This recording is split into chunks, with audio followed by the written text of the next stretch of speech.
Saudari-saudara yang terkasih, kita sekarang memasuki hari Minggu Prapaskah yang pertama. Bacaan hari ini mengajak kita untuk merenungkan sesuatu yang mungkin agak berbeda dari yang biasa kita mengerti, yakni bacaan tentang padang gurun.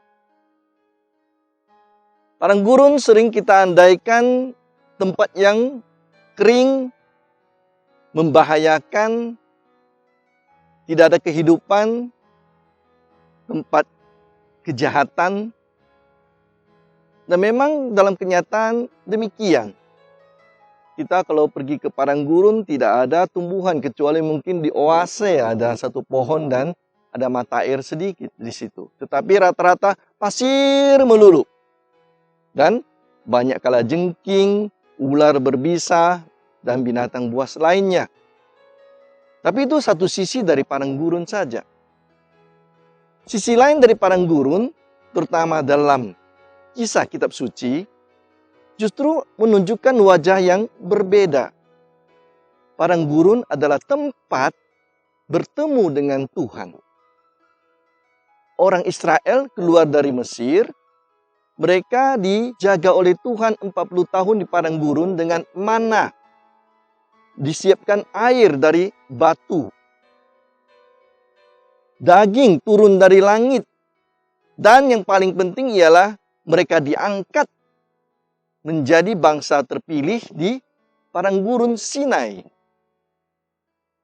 Jadi padang gurun bukan hanya tempat yang mengerikan, kematian, tempat kejahatan, tapi justru di lain pihak adalah tempat bertemu dengan Tuhan. Tempat kebahagiaan dalam arti tertentu, tempat keselamatan. Ketika manusia mampu menemukan Allah di sana. Nah, karena itulah bacaan hari ini menunjukkan dalam Injil Yesus pergi mencari hidupnya yang penting, motivasinya, visinya bukan di gunung, bukan di hutan, tapi justru pergi ke padang gurun. Karena di sana ia ingin bertemu dengan Allah.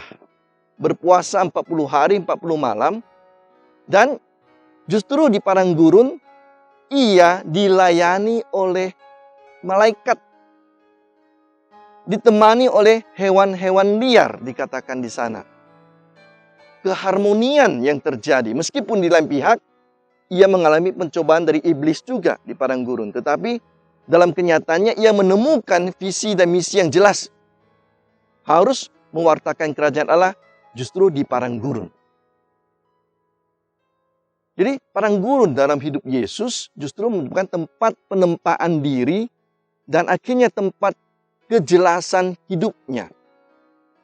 Akhirnya ia menemukan kehidupan yang utuh dan harmoni justru di padang gurun. Hewan liar pun bertemu dengan dia, malaikat pun datang melayani dia. Dan dalam kitab suci kita dengarkan bagaimana padang gurun dipakai juga oleh Nabi untuk mewartakan sesuatu yang indah. Kalau pada zaman ada keharmonian, serigala bertemu dengan binatang yang lembut seperti domba. Justru di daerah padang gurun. Sapi dan singa bersama-sama. Bahkan dikatakan bayi pun mengulurkan tangan ke sarang ular beludak, tidak ada masalah. Itulah keharmonian yang terjadi ketika semua menjadi satu kembali. Utuh. Hosea mewartakan bagaimana Allah mengajak orang Israel pergi ke padang gurun untuk berkasih-kasihan. Aku akan mengajak engkau ke padang gurun dan berbicara pada hatimu. Aku akan mempersiapkan engkau dengan keadilan, kebenaran, kasih sayang. Di mana? Di padang gurun.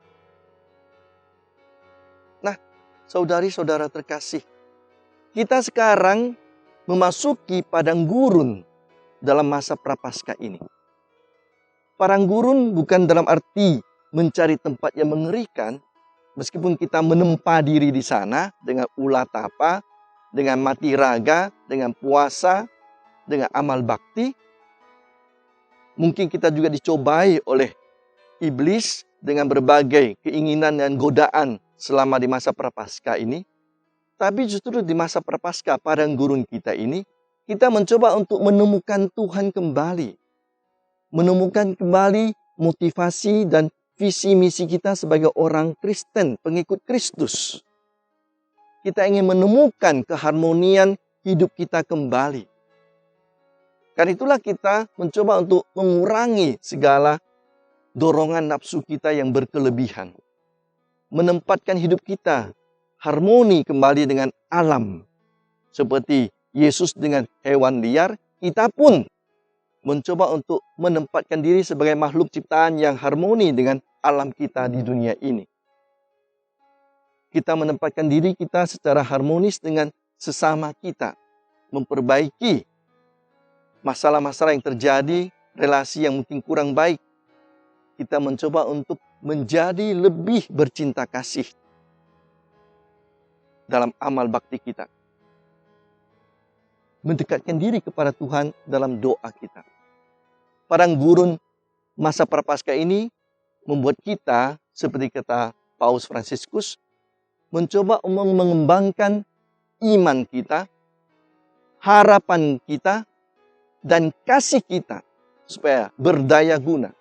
Bukan tinggal sebagai ide dan cita-cita belaka, tetapi dalam hidup sehari-hari. Mengembalikan keharmonisan hidup kita dalam diri kita sendiri, mengontrol hidup kita dengan baik, memperbaiki relasi kita dengan sesama kita dan dengan alam, dan tentu terakhir kita hidup lebih dekat dalam kesatuan dengan Allah kembali. Semoga masa prapaskah ini berhasil membuat padang gurun kita menjadi tempat firdaus yang indah.